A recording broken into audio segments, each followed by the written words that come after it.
ಮಾಧ್ಯಮಗಳಲ್ಲಿ C M ಅವರು ಭಾಳ ವೈರಲ್ ಆಗ್ತಾ ಇದ್ದಾರೆ, ಯುದ್ಧ ಬೇಡ ಅಂತ ಹೇಳಿದ್ರು. ನಾವು ಏನು ಹೇಳ್ತೀವಿ? ಶಾಂತಿ ಪ್ರಿಯರು ಭಾರತೀಯರು ಅನ್ನೋದು ಅವರ ಮಾತಿನ ಉದ್ದೇಶ. ನಮ್ಮ ದೇಶದ ಮೇಲೆ ಯಾರಾದರೂ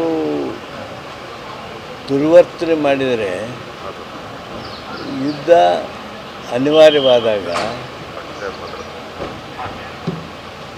ನಮ್ಮ ರಕ್ಷಣೆಯ ಜೊತೆಗೆ ವೈರಿಗಳಿಗೆ ಪಾಠ ಕಲಿಸಬೇಕು.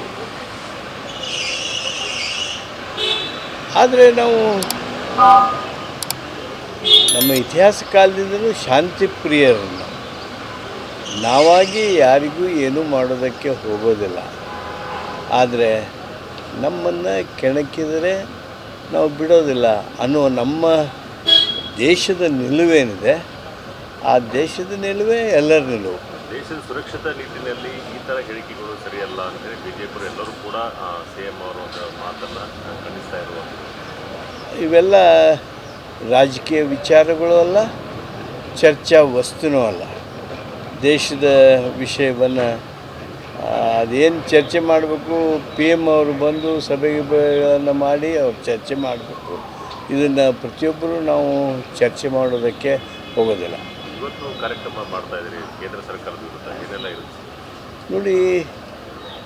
ದೇಶದಲ್ಲಿ ಬಿ ಜೆ ಪಿಯವರು ತಾವು ಇನ್ಫ್ಲೇಷನ್ನಿಗೆ ಕಾರಣ ಆಗಿ ಡೀಸೆಲ್ ಬೆಲೆ ಏರಿಸಿ, ಪೆಟ್ರೋಲ್ ಬೆಲೆ ಏರಿಸಿ, ಗ್ಯಾಸ್ ಸಿಲಿಂಡರ್ ಬೆಲೆ ಏರಿಸಿ, ದೇಶದಲ್ಲಿ ಎಲ್ಲ ರೀತಿಯಿಂದ ಬೆಲೆ ಏರಿಕೆಗೆ ಕಾರಣ ಆಗಿ ಅಂಥ ನೀತಿಗಳನ್ನು ಮಾಡಿ ರಿಸರ್ವ್ ಬ್ಯಾಂಕ್ನವರು ಇನ್ಎಫೆಕ್ಟಿವ್ ಆಗಿರ್ತಕ್ಕಂಥ ಹಲವಾರು ನೀತಿಗಳಿಂದ ಬೆಲೆ ಏರಿಕೆ ಆಗ್ತಕ್ಕಂಥದ್ದನ್ನು ಗಮನಿಸಿದಾಗ ಯಾರು ನಮ್ಮ ದೇಶದ ಆಡಳಿತ ನೀತಿಗಳ ಮುಖಾಂತರ ಕಂಪ್ನಿಗಳಿಗೆ, ದೊಡ್ಡ ದೊಡ್ಡ ಕಂಪ್ನಿಗಳಿಗೆ ನೀತಿಯ ಮುಖಾಂತರ ಲಾಭ ಮಾಡಿಕೊಳ್ಳೋದಕ್ಕೆ ಅವಕಾಶ ಕೊಡ್ತಾ ಇದ್ದಾರೆ, ಆ ಕಂಪ್ನಿಗಳೆಲ್ಲ ಬೆಲೆಗಳನ್ನು ಏರಿಕೆ ಮಾಡೋದನ್ನು ನೋಡ್ತಾ ಸುಮ್ಮನೆ ಕೂತಿರುವಂಥ ಈ ಸಂದರ್ಭದಲ್ಲಿ ಬಿ ಜೆ ಪಿಯವರ ಬೆಲೆ ಏರಿಕೆ ವಿರುದ್ಧ ಹೋರಾಟ ಮಾಡ್ತೀವಿ